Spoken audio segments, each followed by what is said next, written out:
Hi guys, welcome to my channel. So before we get started, make sure to hit that like button, also subscribe to my channel. How to invest with confidence. So make sure to watch the full video. Emotions always play a role in investing. We're human. It's just how we roll. For some investors, especially newer ones, it can be hard to separate the idea of investing from losing it all. If you're anxious or insecure about your investing plan, you could make heat-of-the-moment decisions during market downturns that might not be best for your long-term goals. That's why it's important to acknowledge those nerves early and make sure your emotions are working for you when you invest, not against you. Here are some tips that can help you build confidence in your investing approach, no matter what the markets are doing. Consider dollar cost averaging. Say you have a large lump sum of money to invest. Maybe it was an inheritance or a gift. Or maybe you found $50,000 in your couch cushions. Hey, what if? If you're very risk-averse, one of the first thoughts you might have is, what if I invest all this money at once and the market drops right after? If that sounds like you, dollar cost averaging might bring you some peace of mind. Dollar cost averaging means buying a fixed dollar amount of a particular investment on a regular schedule, no matter what its share price is at each interval. Since you're investing the same amount each time, you automatically end up buying more shares when prices are low and fewer shares when prices rise.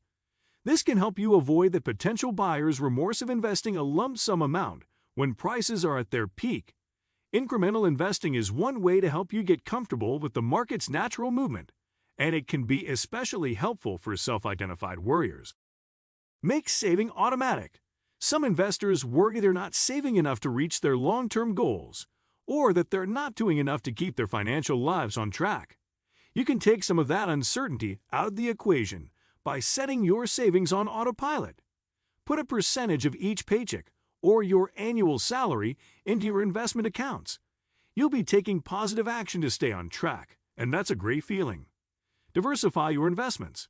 Diversifying your portfolio is one way to help control risk.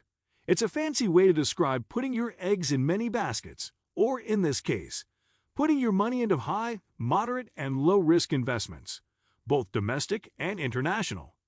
Your portfolio will still have the growth potential that comes from higher-risk stocks, but you won't be as vulnerable during market downturns because you'll ideally also hold safer investments like bonds and cash. The breakdown of stocks, bonds, and cash in your portfolio determines how much risk you take on when you invest, and you have the freedom and flexibility to choose a mix that feels right for your life. Think long-term. Successful investing isn't about reacting to today's news or to the latest trends bubbling up on social media. It's about letting your long-term goals guide your financial choices. That's what inspired you to invest in the first place. You might be tempted to pull your money out of the market during periods of volatility. But if you do that and reinvest when the markets calm down, you could end up farther away from your goal. Why? Because your investments lose the power of compounding. And while a measured, disciplined investing approach isn't always easy, it can be worth it in the end. Remember, strong financial plans are built with market volatility in mind. If you diversify your holdings, invest regularly, and stay focused on your big-picture goals, you can feel confident that you're doing your part to set your portfolio up for success and set yourself up for ongoing financial wellness. Understand the company inside and out. You want to know that you are buying from an amazing company, so when the stock price does momentarily go down, you are not triggered to make an emotional move to sell your stock. One of the benefits of knowing that you are investing in a great company is that you know the company will be around in the next 10 years so. Most of the time, it doesn't matter what happens in the short term, just in the long term. Beyond knowing a company's financial metrics, you also want to know that the company is run by great people. Have confidence in the company you invest in. Having more confidence in the company results in more confidence in your investment choices for that company. When you know that you have really found a great company, you want to do your best to buy it on sale. The good thing is that if you do your research and know that you're buying something amazing, and you're buying it on sale, how could you be upset when it goes on sale even more? You know what that company is really worth, and you know that it will come back up to its non-discounted price eventually. Instead of worrying about if your decision was a good one or not, you know it was a good one and you won't worry about little dips in the market. When you invest like this, it's hard to not be confident when you know you have everything to gain, because you truly understand a business and what you're buying. Learn about the companies you invest in the end. What you need to do in order to stay successful in the market is to learn about the companies that you choose to invest in. By taking the time to really learn about companies, you can figure out if they are a good idea or not add to your portfolio. Remember, the key here is to know what you're buying and to always stay rational. Don't let your emotions get the better of you. Have you ever pulled your money out of a company when the price went down, and then your stock shot up like a rocket? Don't time the market. According to financial advisor Andrew Westlin, who works as a financial advisor for Betterment, trying to time the market is one of the biggest mistakes investors make during times of market turmoil. In other words, they might try to buy stocks or other securities at their lowest, then sell at their highest, which can be difficult to execute when you don't have a crystal ball. Trying to time the market can also mean selling investments before they hit the bottom to avoid substantial losses, then buying back in at just the right time. It's so difficult because you have to be right twice, on the way out and then on the way back in, he says. Regardless of how far away you are from retirement, if you sell out of the market, you more than likely need to buy back in at some point. You might sell out at the right time, but if you wait too long to get back in, you might be in a worse position than if you had just weathered the downturn, says Westlin. Stick with your plan. If you have a carefully thought-out investing strategy in place, then you likely do not need to worry whether the market is up or down this year, next year, or pretty much any time in the future. If you don't have an investment plan, then it's probably time to come up with one or reach out to a financial advisor or robo-advisor for help. Financial advisor Erica Arroyo of MA Private Wealth says the investors and retirement savers who are concerned about dropping balances should evaluate the strategy they have in place first and foremost, because strategy is absolutely critical whether the market is up, down, or sideways. Arroyo says her firm advocates for a well-designed portfolio that is diversified among many asset classes and making tactical adjustments if needed.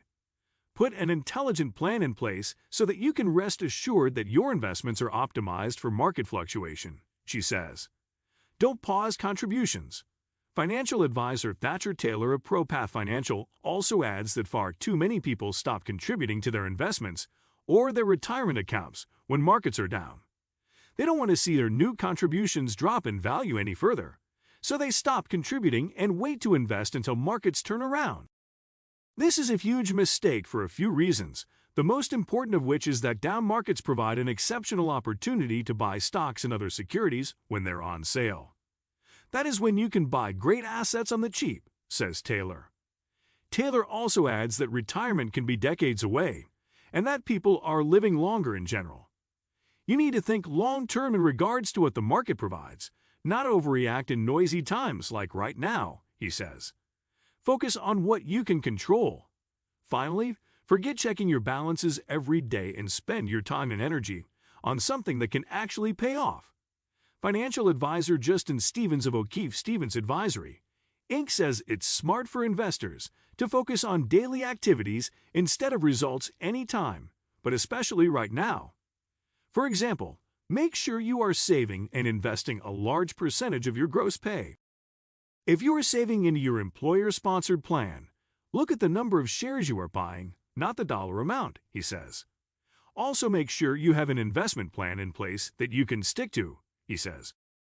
A good place to start is to figure out exactly how much you will need to retire at a specific date in the future, he says.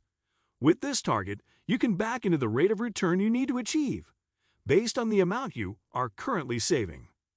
If the rate of return falls between 5–8%, Stevens says there's probably no need to make changes to your savings plan. If you find out the return you'll need to reach your goals is higher than that, however, increasing your savings rate during a bear market could be an opportune time to get caught up and on track. Regardless of what the market does over the year, the savers and investors who focus on what they can control will fare better than those whose focus is on market results, says Stevens. What do you think of our video? Let me know in the comment section below. If you enjoyed this video, make sure to hit that like button. Also subscribe to our channel before you go. Thank you for watching.